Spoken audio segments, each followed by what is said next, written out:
Hello guys, welcome to learn E spot channel. तो the Hindu vocabulary में आज हम लोग पढ़ेंगे 20 अक्टूबर के जितने भी हमारे इंपॉर्टेंट वोकैब्स हैं द हिंदू न्यूज़पेपर के। ठीक है, इनको समझेंगे और इनको निमोनिक्स की टेक्निक से हम लोग याद करने की कोशिश करेंगे।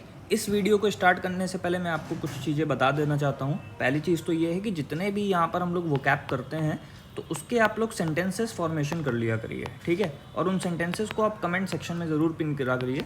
ठीक है, जिससे आप जब अच्छे से वोकैब लर्न हो जाएगी तो उसके यूजेस भी आप लोग को पता चलेंगे कि उसको यूज़ कैसे करना है। ठीक है, तो आइए स्टार्ट करते हैं इस वीडियो को। पहला वर्ड है जो हमारे पास वो है ब्लैटेंट। तो ब्लैटेंट का मतलब होता है ज्वलंत या फिर फ्लैग्रेंट।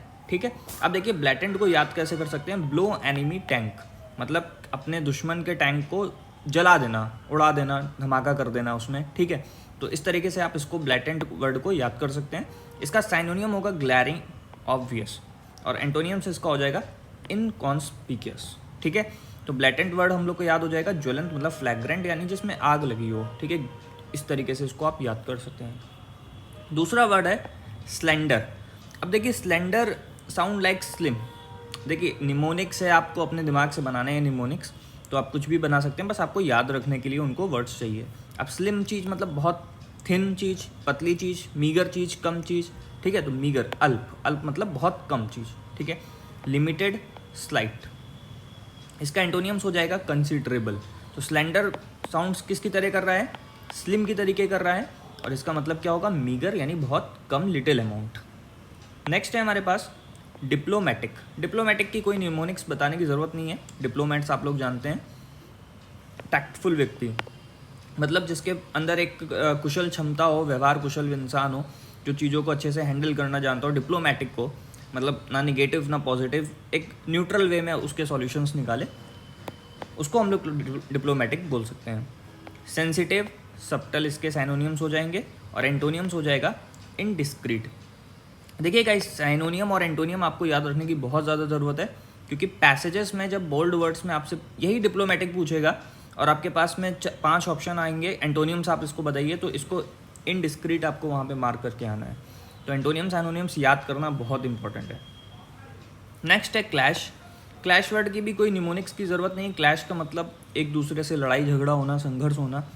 बी इनकम्पैटिबल, मतलब इनकम्पैटिबल होना, एक दूसरे के साथ रह ना पाना। ठीक है, मतलब कंपैटिबिलिटी ना होना। Not match, not go. और एंटोनियम्स तो आप जब कोई चीज़ मैच नहीं हो रही है तो एंटोनियम्स उसका मैच हो जाएगा। नेक्स्ट है, अच्छा वर्ड है एक्सटॉर्शनेट। एक्सटॉर्शनेट का मतलब देखिए कैसे इसको याद कर सकते हैं। देखिए इसका कुछ मुझे मिल नहीं रहा था कि कैसे बनाए।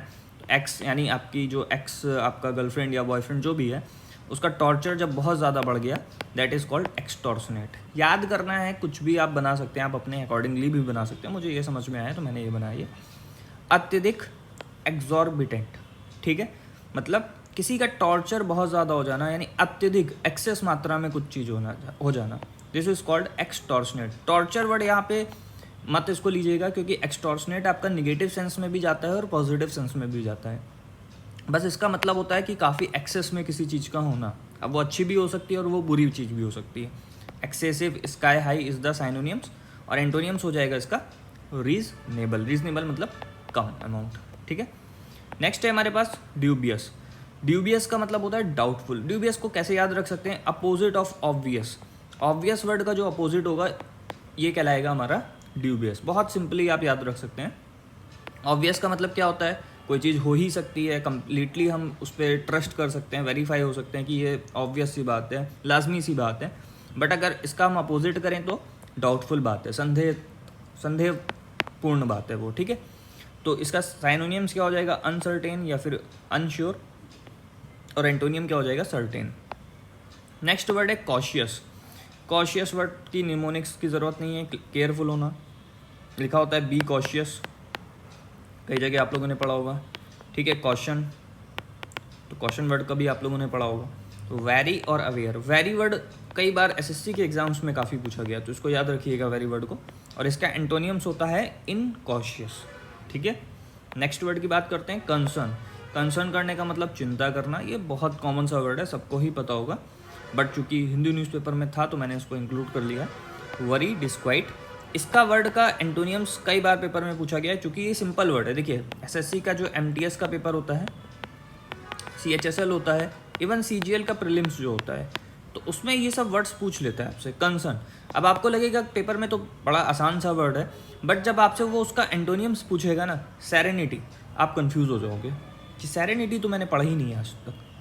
तो देखिए, ऐसा ज़रूरी नहीं है, इट इज़ नॉट मैंडेटरी कि आपसे एक डिफ़िकल्ट वर्ड पूछे और उसके सिंपल मीनिंग्स पूछे एंटोनियम और साइनोनियम में, ऐसा नहीं है। दिस इज़ रिवर्स, ये रिवर्स भी हो सकता है, काफ़ी सिंपल पूछ सकता है और उसका डिफ़िकल्ट मीनिंग पूछ सकता है। तो आपको दोनों वे में उसको याद करने की ज़रूरत है। तो सेरेनिटी मतलब एकदम चिंता ना होना, ठीक है, मतलब खुला छोड़ देना किसी चीज़ को, बिल्कुल परवाह ना होना किसी चीज़ की, दिस इज़ कॉल्ड सेरेनिटी।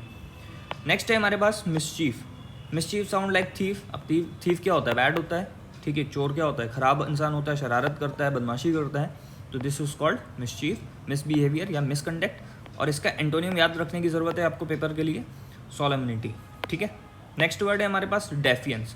अब डेफियंस देखिए साउंड किसकी तरह कर रहा है? डिफेंस की तरीके ना। डिफेंस, अगर हम किसी चीज़ का डिफेंड करते हैं तो उसको रेजिस्ट करते हैं, ठीक है। जैसे ये आपका घर है, इसमें कोई आना चाह रहा है, कोई पर्सन, ठीक है। अब आप इसको डिफेंड कर रहे हैं कि आप मत आओ, यानी आप क्या कर रहे हैं? उसको रेजिस्ट कर रहे हैं, ठीक है। तो डेफियंस का मतलब ही रेजिस्टेंस होता है। इसका साइनोनियम हो जाएगा अपोजिशन और कन्फ्रंटेशन, और एंटोनियम्स हो जाएगा इसका सबमिशन, ठीक है। तो गाइज ये थे आज के हमारे टोटल 10 वर्ड।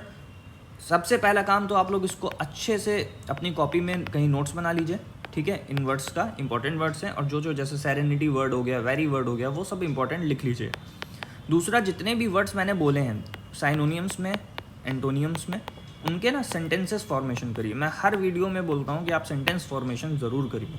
जब तक आप सेंटेंस फॉर्म नहीं करेंगे, आपको इंग्लिश की वोकैब का यूजेस नहीं पता चलेगा, कहाँ पे आपको इसको यूज़ करना है। और जब किसी पैसेज में उसका यूज़ करके दे दिया जाएगा ना, तो आप कंफ्यूज हो जाएंगे कि क्या यहाँ पे सही यूज़ किया गया है कि नहीं किया गया है। और क्लोज टेस्ट में भी देखिए, क्लोज टेस्ट में भी आपका ये काफ़ी इंपॉर्टेंट हो जाता है, ठीक है, क्योंकि आपको पता होता है कि किसी वोकैब का सही यूज़ आपको कहाँ पे करना है। एरर्स में भी काफ़ी बार आ जाता है, स्पेलिंग्स में भी कई बार आ जाता है। तो सेंटेंस फॉर्मेशन ज़रूर करिए। इवन मैं तो कहता हूँ कि जितने वर्ड्स मैंने आज 10 इंक्लूड किए हैं ना, आप 10 वर्ड्स को इंक्लूड करके कोई पैराग्राफ डेवलप करिए, ठीक है। एक स्टोरी बनाइए उन 10 वर्ड्स से, देखिए एक मज़ा भी आएगी और वोकैब्स आपको याद भी होंगी। वोकैब्स के लिए दिन भर का मात्र 15 से 20 मिनट डेडिकेट रखिए।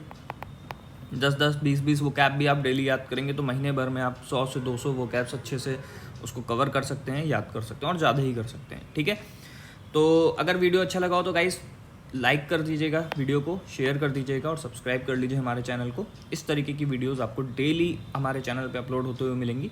और भी अच्छा कंटेंट चाहिए तो काइंडली इस चैनल को प्रमोट करिए, आगे अपने दोस्तों के साथ शेयर करिए। Thank you for watching this video. God bless you.